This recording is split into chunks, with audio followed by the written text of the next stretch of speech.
diary. Yesterday was so amazing. I met such a wonderful guy, and I know just how to get him. He'll be mine by the end of the day. I just know it. I'll tell him that I've solved the lore of his games and constructed a timeline. And once he's there, I'll have him. And once I have him, he'll be mine forever. There's only one thing that could possibly go wrong.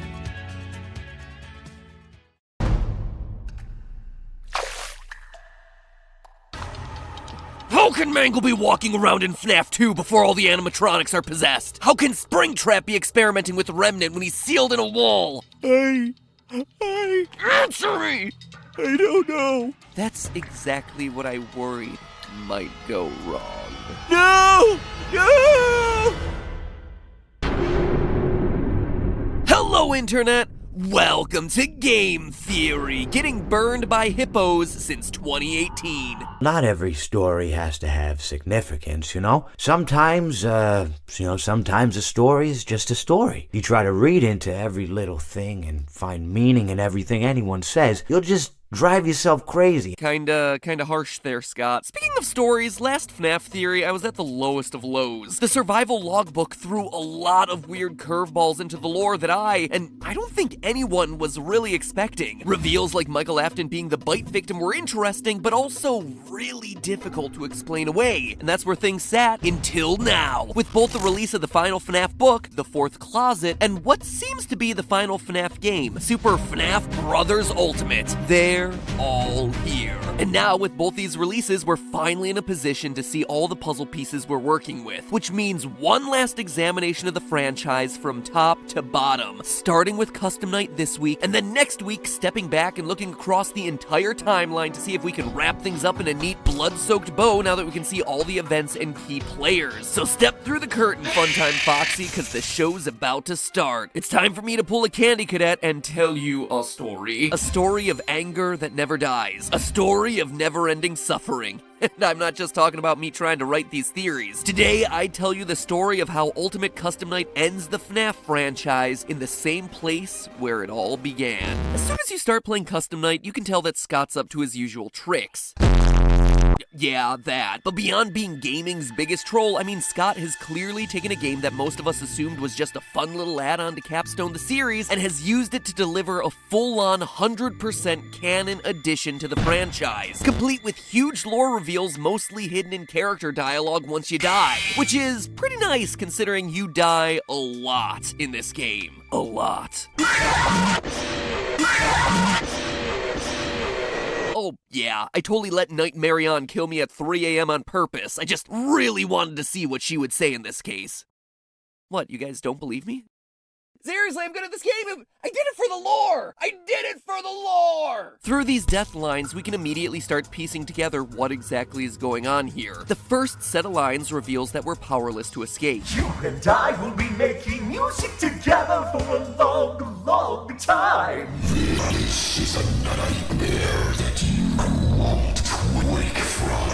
Seeing you powerless is like music to me. More voice lines indicate that not only are we trapped here for all eternity, we also can't die. Or maybe more accurately, we can die just over and over and over again. What a gift to relish, a victim that can't perish. Let's taste death again and again and again. You won't get tired of dying, will you? By the way, for those of you who don't have an encyclopedic knowledge of every element of this franchise, that Toy Chica line is actually a fun little callback to one of my favorite moments in the franchise. Foxy Fighters, update 1.2 for FNAF World. You won't get tired of my voice, will you? So anyway, our character here is kinda screwed, trapped for eternity in a never-ending cycle of torment and death. It should be pretty obvious what's going on here, but I think Jacko Chica really sums up the situation best. The fire within me burns eternal, and now you shall as well. That's right, we're trapped in heck. H-E double hockey sticks. Or toothpicks like my family always said, since we valued proper capitalization. And from there, it's just a hop, skip, and a karmic jump away from who we're playing as. None other than Springtrap himself, William Afton. Not only does a one-way ticket to hell follow up on the advice Henry gave us from FNAF 6, although for one of you, the darkest pit of hell has opened to swallow you whole. So so don't keep the devil waiting, old friend. But more voice lines in Custom Night confirm our relationship to each of these characters. We know who our friends are, and you are not one of them. This is a callback to FNAF 4's We're Still Your Friends, Do You Still Believe That, but twisted on its head. If our character were someone like, say, Michael Afton, aka the Crying Child, aka another character who can't die, well then Fredbear wouldn't single us out as not his friend. He's not an enemy to Michael because Michael never did anything to hurt him. I am the fearful reflection of what you have created. William Afton killed Henry's daughter, who goes on to become the puppet. Knight Marion here is the dark reflection of the puppet, thereby confirming that we're playing as William Afton. Even Ballora offers some clues that we're playing as William. Admit it. You wanted to let me in. Ballora's song and sister location was all about William hiding behind walls in the aftermath of his child's death, which left an empty room and an empty tomb in his life. All I see is an empty room. No more joy, an empty tomb. He shut everyone else out, but now that we're in William's personal hell, she's able to call him out for all his hidden feelings. William wanted to let the woman that Ballora represents in, but he just couldn't do it thanks to his grief, hence her calling him out for his real desires. You wanted to let me in. So we're a murderer trapped in a personal hell of our own creation, forced to deal with the sins of our past for all eternity. Sound familiar? It should. It was my first ever FNAF theory. No joke, way back in episode 1 of the FNAF series, I predicted it was a game about someone trapped in purgatory, tormented by their crimes for all eternity. Granted, the series had only just begun and the theory tied everything back to a real-life string of murders, but it's actually really awesome to think that we've come full circle. That, from a theory standpoint at least, these videos have circled back around to where it all began. It's poetic. A beautiful, horrific, child-murdery bookend of a story. So thanks, Scott. I have no doubt that you structured your franchise's final send-off that way just so I could have an I told you so moment at the very end after years of getting thwarted by your twisting story. It's very nice of you to throw me a bone. Might as well call me Mangle.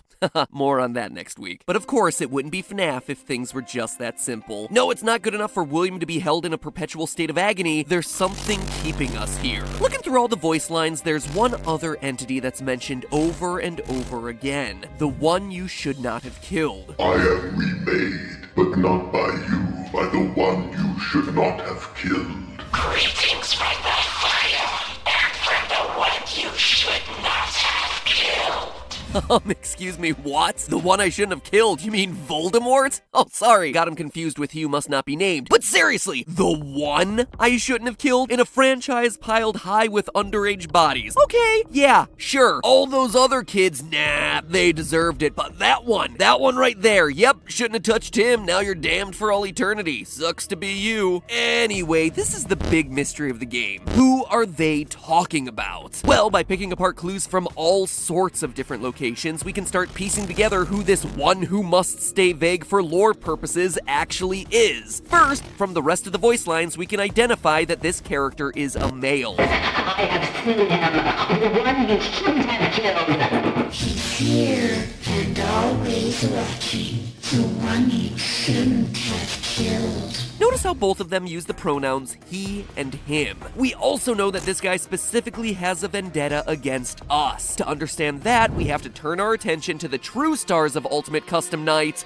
the mediocre melodies. Without question, this crew of duct-crawling rejects steal the spotlight in Ultimate Custom Night. Going from WTF are these guys doing here in FNAF 6 to breakout meme stars in Custom Night, Orville Elephant and the gang not only provide important life lessons, He proceeded to pour me a glass of just ice-cold lemonade. Ooh, you ever mix it with iced tea? You do like a little half lemonade, half, ooh, it's so, you should try it some. Well, you can't because you're dead. they also deliver on huge lore reveals. For the most part, their lines are pretty disposable, but very rarely you'll get a line from them that feels just a bit out of character. We've only just begun. I will never let you leave. I will never let you rest. With you, ninja skills. And if you listen closely, you'll hear a female voice echoing back what they're saying, almost as if they're puppets under someone else's control. This is how it feels, and you get to experience it over and over and over again, forever. I will never let you leave. Now, this voice could be Baby. Not only does she sound similar,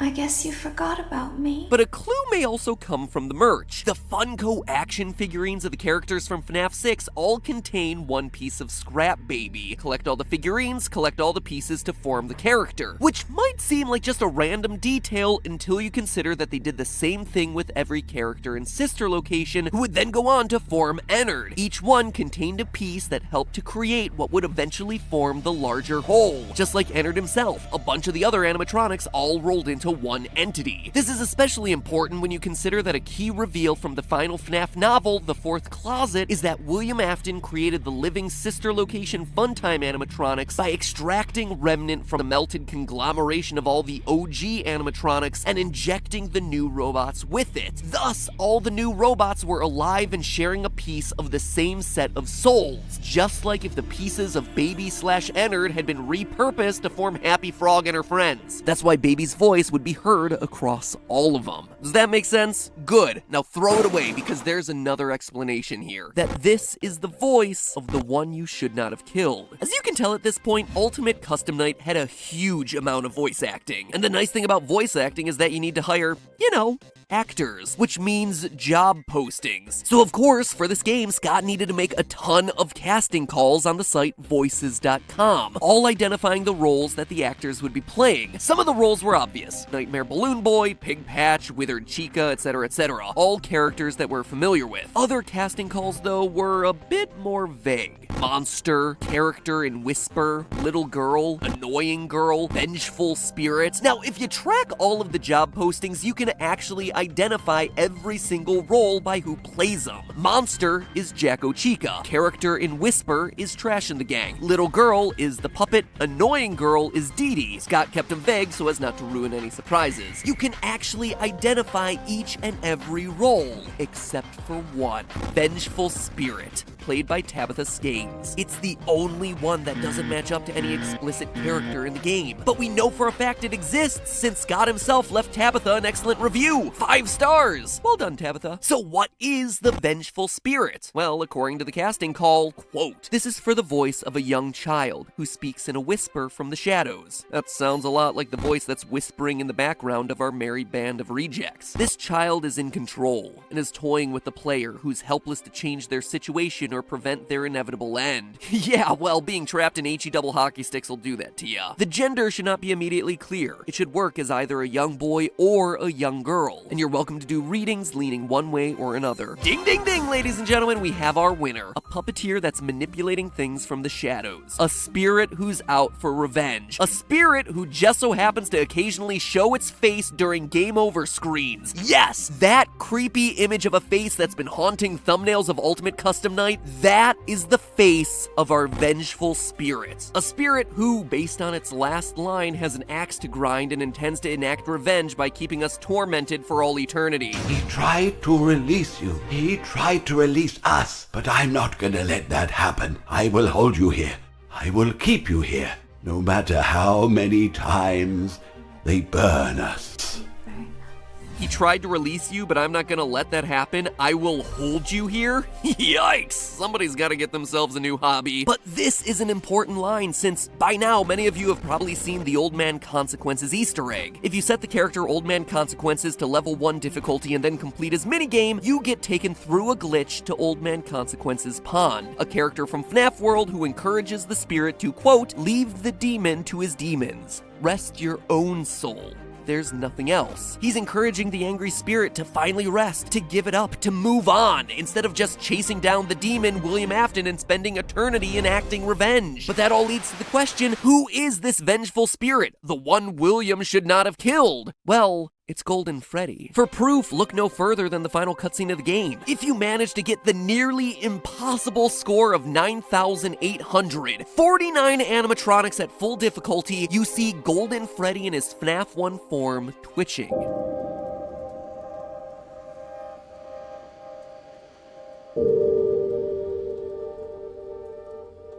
He's twitching just like Springtrap did in the trailers to FNAF 3. Someone else who refused to give up, to pass on. Someone who always comes back. And just to dispel any confusion here, Golden Freddy isn't the crying child. This confirms it. Golden Freddy is actually a victim that we've never actually seen outside of the FNAF 3 minigames, nor will ever see outside of that face in the vent. But more on that next video, that final timeline episode I got cooking up. If you want to make sure that you see it, hit subscribe now, that way you don't miss it, because seriously, that is the one that wraps everything up. If there was ever a time to subscribe, now is that time. But anyway, Golden Freddy is the soul that's still trapped, one that refuses to let go of his hate, his rage. We even hear it in his line. He tried to release us, but I'm not gonna let that happen, no matter how many times they burn us. In FNAF 3, the puppet tried to release everyone through the Happiest Day minigame. Fazbear Fright was burned down in an attempt to cleanse Freddy's. Pizzeria Simulator was burned to the ground. None of it has worked. The spirit of revenge is and always will be there until he chooses to let go. That's why he's still twitching as he fades into the darkness. That's why his eyes are still white as he disappears. He is choosing to remain here, to continue tormenting William, to ignore Old Man Consequences encouraging him to move on to the next life. You know, this might be what Scott truly meant when he said that 50-20 mode in this game was impossible. Not just that it would be unbelievably difficult to overcome, which, let's face it, it is, but that there's no victory here. That no matter how good of a player you are, there is no winning this game because there is no escape. That even if you play it perfectly, William is trapped, and there is no happy ending for Golden Freddy. In fact, you playing the game is continuing Golden Freddy's cycle of revenge. Old Man Consequence's message might be for Golden Freddy. Absolutely, rest your soul. There is nothing else, but it's also probably directed at us. I mean, we play and play and play this game for hours upon hours upon hours, achieving higher and higher and higher stats in a game that's incredibly difficult, and what do we get from it? A cutscene that's kind of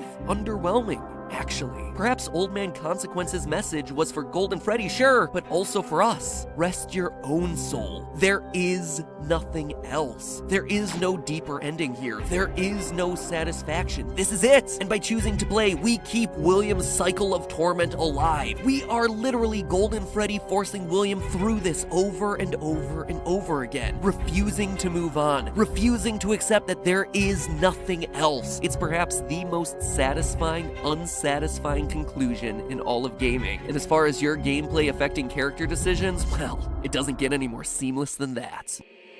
In the end, the truth is as plain as day. You are Golden Freddy.